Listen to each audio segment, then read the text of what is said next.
Ashamaa harka fuunee nageenya karaarra jaalallee waaqayyo isiniif haa baay'atu. Akkam jirtu nagaa keessa illee nagaa kootii galata waaqa. Akkam isin jirtu jajjabaattu alaamanni keessa namni keessa hundi keessa nagaadha miti illee nagaa kootii galata waaqayyo. Egaa samoonii kana badeen jiraan illee warrooti baay'eenis immoo gara keessatiin dhuftanii maaliif baddee maaf dhokattina jechaa jirtu. Anna hojii dhumatu biizina kodeeti malee ani nan jira. Isinis immoo bakkuma jirtanitti akkuma jirtanitti akka nagaan haftaatan abdiin qaba. Egaa yeroon kun ramadaanni kala'aa jira waan ta'eef yeroo ramadaanaa kana mootu hojiin ni baay'ata akkasumas immoo qulqullinnis ni baay'ata jechuudha. Har'aanis kushiinaan qulqulleessaa jira. Hundi keenya iyyuu ramadaan odoo hin ga'in dura akkas naannoo torbee lama yookaan torbee sadii yoo hafuudhaan qulqulleeffamu kushiinaan. Kanaaf na wajjiniin qulqulleessaa anillee kushiinaan qulqulleessaa jira. Yeroo baay'ee namoonni waan rabsuu shamarran biyya arabaa dhalaa biyya arabaa nuun jedhani dhalaan biyya arabaa hojiin keenya maal akka ta'e akkamitti akka maallaqa argannu akkamitti akka hojjennee maatii keenya gargaaru akkasumas namoota rakkatan gargaaru agarsiisuun barbaada. Kanaafuu hundi keessanuu namoonni biyya alaa jirtan warri biyya arabaatti argamtan hojii biyya arabaa maal akka ta'e wal beekna isiniif haaraa miti jechuudha. Warroota mootu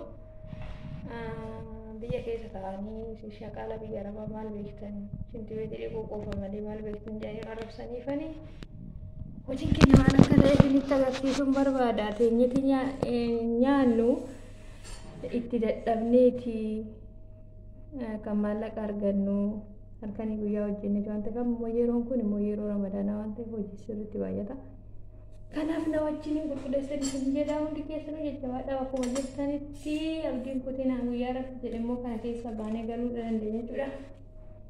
Kuni bakaafii jedhama. Kanaan qulqulleessaa na wajjiniin tura kushiinaan qulqulleessuu kan waan ta'eef ramadaanni ga'e waan ta'eef laazimooti hunduu qulqullina qabaachuudha qaba. Amma kushiinaan qulqulleessa jechuudha. Na wajjiniin turaa hin jedha.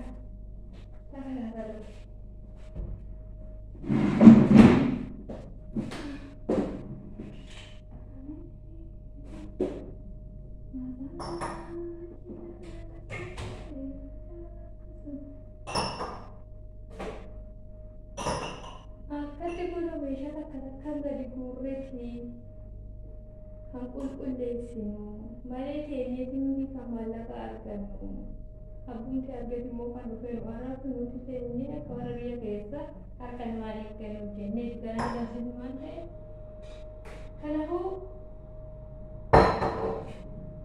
hojii biyya maal akka ta'e nama keessa jiru qofa hin beeku. Ini lumayan lah dengan luar biasa.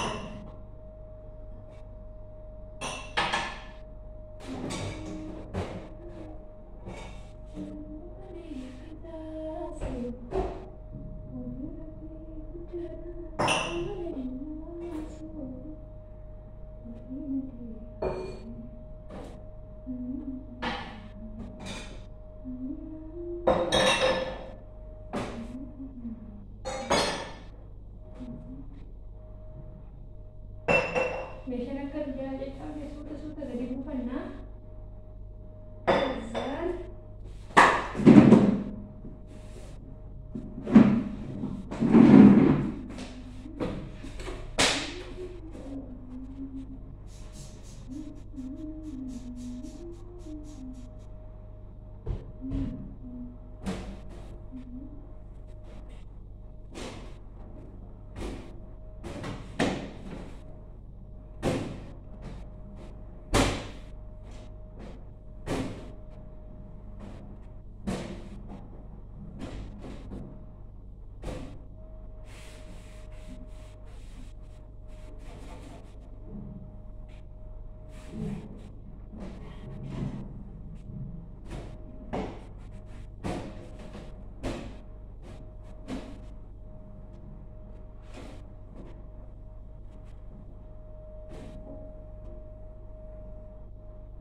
Io non metterà in qulqulleesse garuu taasifamuu deebamee qulqulleeffamuu qaba.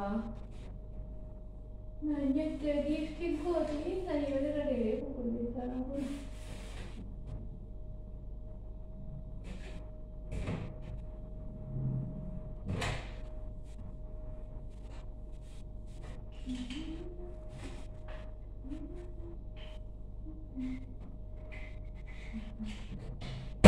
Akkatti hojjennee ila rabsamnaa kabajan qabnu hojjennee lama garaan geenyu asii ifatanii kan sirra biyyatti nuti teenyee isaan ajannu asitti teessee nu ajajju gaa'een isaanii xinnuun jechuudha.